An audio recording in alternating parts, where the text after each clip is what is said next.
Joining me now is another outgoing Republican, Congressman Charlie Dent of Pennsylvania. Congressman, thank you very much for joining us. Thanks, Katie. I want to start by asking you to respond to what Mark Meadows said today about Senator Corker to the Associated Press. Quote, "It's easy to be bold when you're not coming back." So, Congressman, you're not coming back. Be bold. Well, sure. Well, I was critical before the 2016 election. I never endorsed Donald Trump. So I'll be very honest with you. I will be bold. A lot of these comments from the president have been disquieting, to say the least. And let's be honest, we've had a lot of these the emperor has no clothes moments, and I'm glad that Senator Corker has brought voice to this. We are concerned. My colleagues, my Republican colleagues in the House, I know, and Senate, are concerned by much of the dysfunction and disorder and chaos at the White House. Granted, it's gotten a bit better with General Kelly there. He's a very fine man. But we have these conversations all the time.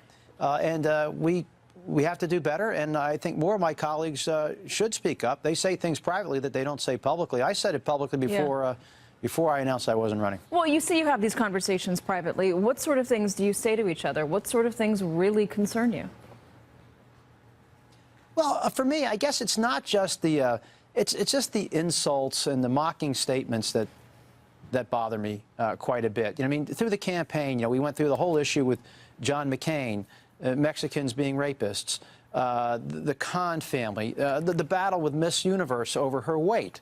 We got into a lot of discussions about things that were either offensive, inappropriate, or unimportant.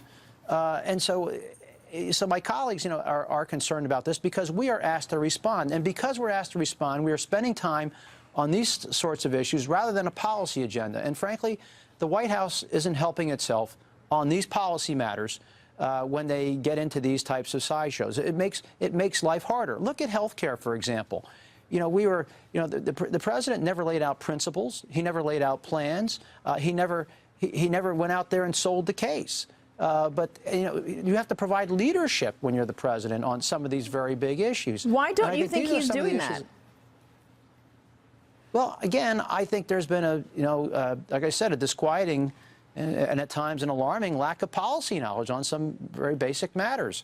We've seen some of the comments, even like the TPP. Let's go back to the Trans-Pacific Partnership as an example, Katie. I remember the president said at one point, I think during the campaign, he wanted to pull out of that because of China. Well, China was against the TPP. We were trying to enact TPP to help position ourselves against China with our friends in that part of the world, the Pacific Rim. So they're just basic issues like that I think are difficult. Or just talking about pulling out of the South Korean trade agreement at the time of saber rattling in North Korea. I mean, why would we do this to one of our best friends in the world? Why would we raise that issue at a time like this? It's more than bewildering. Congressman, you're talking about the name-calling, the inability to get things done in Congress.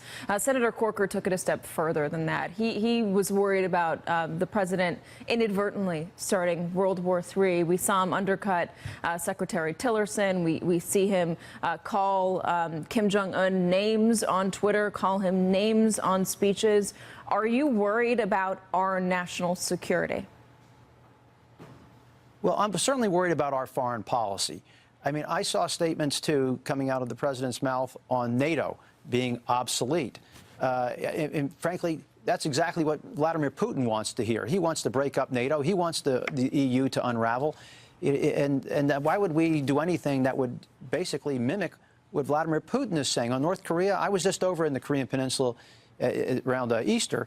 And look, there's no good military outcome here. No. Any type of military conflict will result in hundreds of thousands of deaths. I happen to believe that if Kim Jong-un were to launch a conventional strike in the South, that Kim Jong-un would lose the war and he'd lose his regime. He can't sustain a war. That said, the president should not engage in this rhetorical excess with Kim Jong-un. The administration on North Korea, I believe, has actually their actions and deeds have been appropriate relative to China and trying to isolate North Korea. But the president's rhetoric, I think, is trying to go tit for tat with Kim Jong-un. Do you think he's trying to start something? I mean, he said the other day that only one thing works when he was talking about North Korea. And he didn't say what that thing was, but presumably that would be some sort of military strike. Do you think he's trying to taunt him into starting something? Boy, I hope not. I'm still a little bit mystified by that comment, too. You know, we have friends and allies in that region, the Japanese and the South Koreans. They pay very close attention to things. And I guess that's been a big concern for a lot of us, that when you're the President of the United States, your words are policy. People take those words very seriously. And I don't think the President has learned that yet, particularly in Japan and South Korea. People, I think they do take you literally, and they take you seriously. And the President, I believe, you know, has to be much more measured in his rhetoric. But good luck with that. Congressman, you're speaking out. Senator Bob Corker is speaking out. There are concerns about getting anything done in Congress, as you just laid out. Bob Corker is concerned about World War III.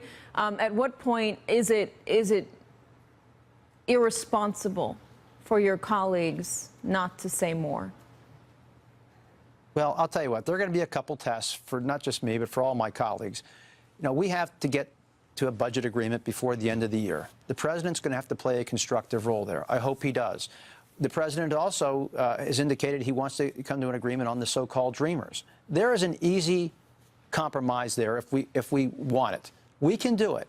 And I believe that if that fails, then I think my colleagues will realize that we have some real problems, because tax reform will be extremely difficult. And unlike health care, you know, the administration must lay out its principles, its policies, and then go out and sell them to the American people. That never happened in health care. And by the way, if you're a Republican senator, look what happened during the health care debate.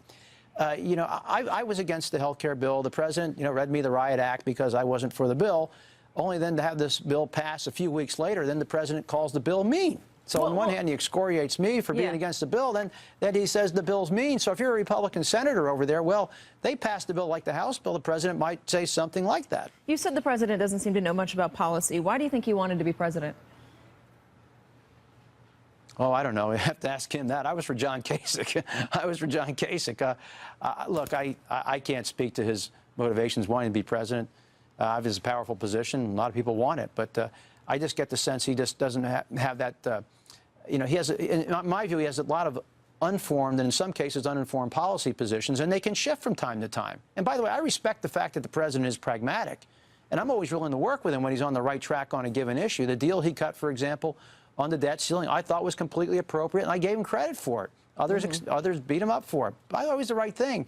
So I guess my bottom line is, you know, we're going to work with him when he's on the right track, but when he moves in a bad direction, you know, we have to check him. And if he says things that are out of bounds, we have to call him out on it. And I'm going over time. I'm going over time, but I'm going to ask you one other question. If you believe that, then why are you retiring, Congressman? Why are the more moderate congressmen who are willing to come out and say that? Why are you going to say hang up your coat and say no more? Hey, Katie, I'm 13-0. I've run for office 13 times, 7 times for Congress, 4 times for the State House, 2 for the State Senate. You know, I just felt it was the right time. I'm able to do other things. I'm only 57. I might get back in the game at some point, but right now I just felt it was the right time in my life to try something else. Yeah, there's frustration. And by the way, it predated Donald Trump. You know, I've been around long enough. There are too many people out there, frankly, in both parties. You know, I'm tired of this isolationism, this nativism, and this protectionism. These are not attributes of a great nation. I want to try to affect the conversation in this country from the outside, just as I have from the inside, and I'm going to do that. Congressman Charlie Dent, always good to talk to you, sir. Could go on for much longer, but I imagine that my producers are getting a little bit antsy. Congressman, thank you so much. Thanks. Hey there, I'm Chris Hayes from MSNBC. Thanks for watching MSNBC on YouTube. If you want to keep up to date with the videos we're putting out, you can click subscribe just below me, or click over on this list to see lots of other great videos.